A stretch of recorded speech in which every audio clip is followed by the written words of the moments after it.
نہیں، میرا خیال ہے کہ یہ خوشی کی بات نہیں ہے. جو بھی لوگ نمائندے ہیں، چلیں یہ الگ بات ہے، آسانی ہونا مشکل ہونا یہ بھی ہوتا ہے، لیکن جو بھی لوگوں سے ووٹ لیتے ہیں یقیناً ان کو لوگوں کے ساتھ رابطے میں رہنا چاہیے، حلقے میں رہنا چاہیے. تو ضیاء القمر صاحب، آپ کو کیسے لگا کہ ایک ہی حکومت کے اندر دو جماعتیں، مسلم لیگ نون اور پیپلز پارٹی، اور الیکشن میں ایک دوسرے کے مخالف ہو گئے؟ یہ کیسا تضاد اور گورکھ دھندا ہے، اور میں اس کو کیسے جمہوریت مان لوں؟ نہیں دیکھیں، حکومت میں تو وہ تھے، لیکن پی ڈی ایم کا حصہ تو پیپلز پارٹی نہیں تھی، اور الیکشن میں تو یقیناً ان کا اپنا نظریہ، اپنی فکر ہے، ہمارا اپنا ہے، اور یہ حکومت میں اتحاد ہو جاتے ہیں، بعض اوقات بنتے ہیں، مختلف پارٹیاں مل کر حکومت بنا لیتی ہیں، لیکن وہ اپنا جو ان کا نقطۂ نظر ہوتا ہے، اپنا نظریہ ہوتا ہے، اس سے تو نہیں ہٹتی، وہ تو اپنا ہی ہوتا ہے، اور وہ پروگرام تو اپنا ہی ہوتا ہے، اور اپنا پروگرام جب آپ لوگوں میں جاتے ہیں، لے کے جاتے ہیں. اگر ایک سابق وزیراعظم تنویر الیاس کو عدالت عالیہ نااہل نہ کرتی ممبر اسمبلی سے اور وزارت عظمیٰ سے، تو آج آپ میرے سامنے بیٹھ کے بطور وزیر بات نہ کر رہے ہوتے. میں صحیح کہہ رہا ہوں؟ جی بالکل. اس وقت آپ دوسرے نمبر پہ آئے اور کچھ ووٹوں سے، چند ہزار ووٹوں سے ہار گئے تھے، اور مشتاق مناز صاحب تیسرے نمبر پہ تھے.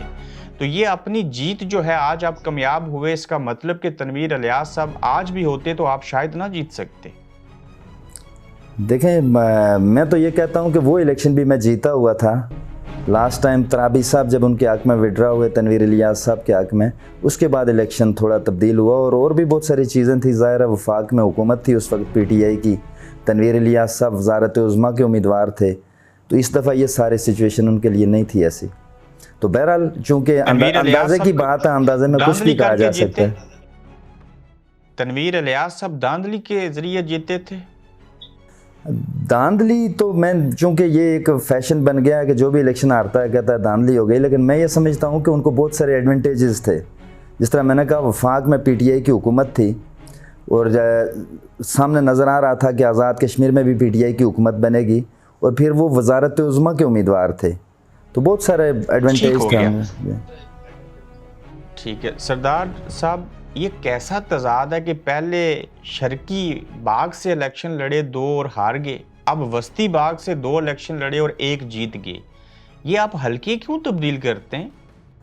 دیکھیں، پہلی بات تو یہ ہے کہ میں ابھی بھی تیار ہوں، اگر میری پارٹی اس کے بعد مجھے کسی تیسرے حلقے سے ٹکٹ دے گی، میں وہاں سے بھی لڑوں گا. اس لیے کہ پہلی بات تو یہ ہے کہ ہم پارٹی کا امیدوار بنتا ہوں، اور پھر یہ کہ میرا سیاست میں ہمیشہ سے اول روز سے، جب میں اسٹوڈنٹ پالیٹکس کرتا تھا تب سے لے کر، میں یہ سمجھتا ہوں کہ تبھی یہ جو برادریوں، قبیلوں، فرقوں کی سیاست ہے وہ تب دم توڑ سکتی ہے کہ جب ان بنیادوں پر الیکشن نہ ہو. اور دوسری گزارش میں یہ کرنا چاہوں گا کہ شرقی باغ سے بھی میں نے پہلا الیکشن میں اسٹوڈنٹ لیڈر تھا، اور مجھے 18 دن رہتے ہوئے پارٹی نے ٹکٹ دیا تھا 2011 میں، اور میں 200-250 ووٹ سے الیکشن آ رہا تھا.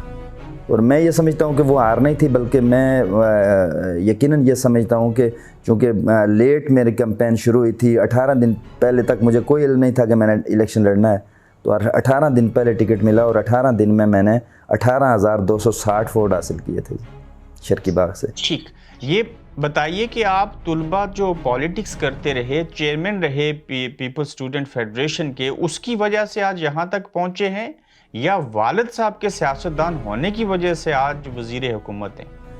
دیکھیں، یقیناً میں یہ سمجھتا ہوں کہ سیاست میں سیاسی کارکن جدوجہد کرتا ہے. میں اسٹوڈنٹ پالیٹکس میں مسلسل میری جدوجہد رہی ہے کالج ٹائم سے لے کر، اور پھر یقیناً یہ ایڈوانٹیج بھی تھا. میرے والد کی بھی بڑی خدمات ہیں باغ میں.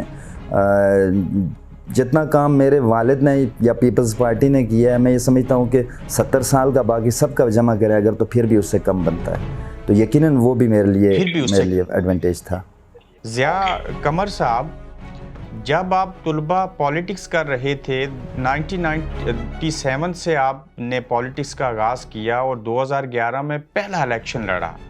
آج وزیر حکومت بنے ہیں، لیکن کون سا محکمہ ہے آپ کے پاس، کون سی وزارت ہے؟ جی ابھی محکمے الاٹ نہیں ہوئے، پورٹ فولیوز ابھی کسی بھی وزیر کو نہیں ملے. کس طرح کی وزارت لینا چاہیں گے؟ دیکھیں، میں یہ سمجھتا ہوں کہ وزارت کوئی بھی ہو، اگر آپ کام کرنا چاہیں تو ہر وزارت کے اندر یہ سکوپ موجود ہے کہ آپ لوگوں کی خدمت کر سکیں، کام کر سکیں. آپ لوگ میرے آزاد خطہ کے قومی خزانے کے اوپر اتنا بڑا بوجھ ہیں کہ 30 وزیر بنا دیے، وزیر حکومت، اور یہ دنیا کے اندر کہیں بھی نہیں ہے سوائے آزاد کشمیر کی. تو آپ لوگ رحم نہیں کھاتے آزاد کشمیر کی رایا کے اوپر؟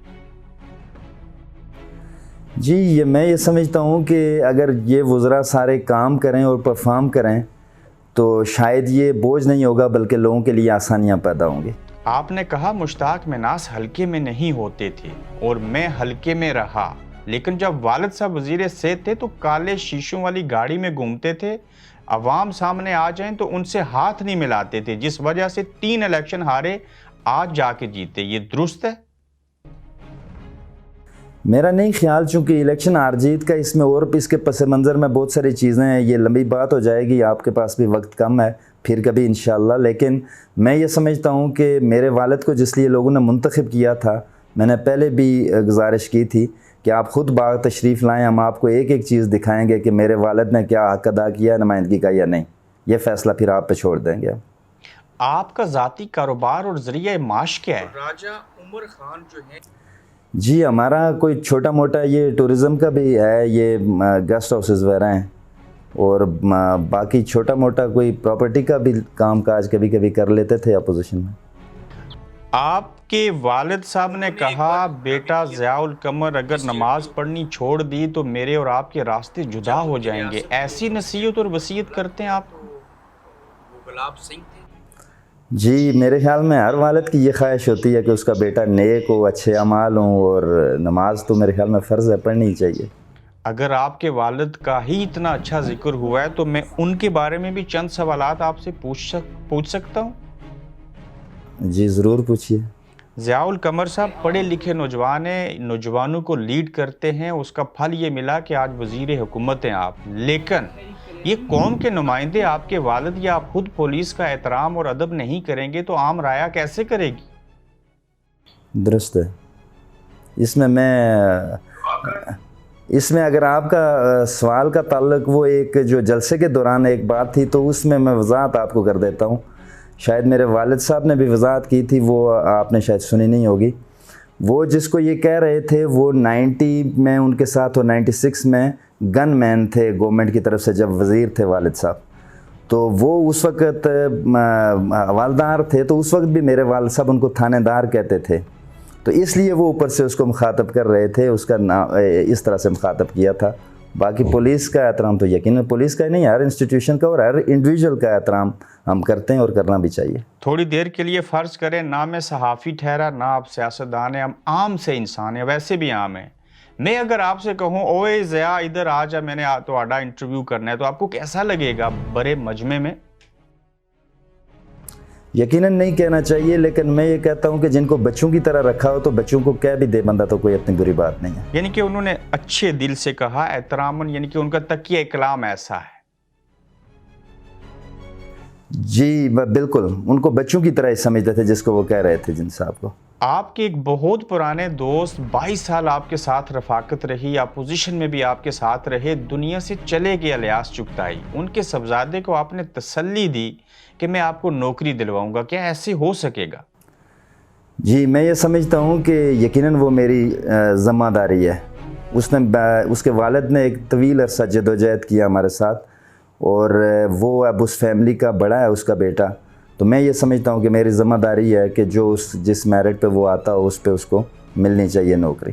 ویسے بھی ایک بے روزگار نوجوان کو ضیاء صاحب، ہم نوجوان بھی آپ سے یہ امید رکھتے ہیں کہ آپ جو کلچر ہے نا ہمارا پرانا، اس کو بدلیں گے اور عوام کے جو حقوق و فرائض ہیں ان کو دیں گے. کیا ایسا کر پائیں گے آپ؟ دیکھیں میں انشاءاللہ اس کے لیے کردار ادا کروں گا پوری طرح سے. میں نہیں سمجھتا کہ کولیشن گورنمنٹ میں اور اس طرح کی گورنمنٹ میں کوئی بہت بڑے خواب دیکھوں یا پھر لوگوں کو دکھاؤں، لیکن میں یہ ضرور کہتا ہوں کہ انشاءاللہ العزیز جو بھی عوام کے بنیادی ایشوز ہیں ان کی آواز بنوں گا اور ان کے لیے جدوجہد کروں گا.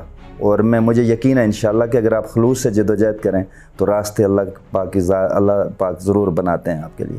سردار ضیاء القمر صاحب، جن عوام کے مسائل آپ حل کرنا چاہتے ہیں، ان کی جنگ لڑنا چاہتے ہیں، آپ تو اسی حلقہ کے اور اس گاؤں کے عوام سے ڈرتے ہیں. آپ نہیں ڈرتا تو میں خیر نہیں ہوں، لیکن میں یہ سمجھتا ہوں کہ لوگوں کی جو توقعات ہوتی ہیں مجھے ان سے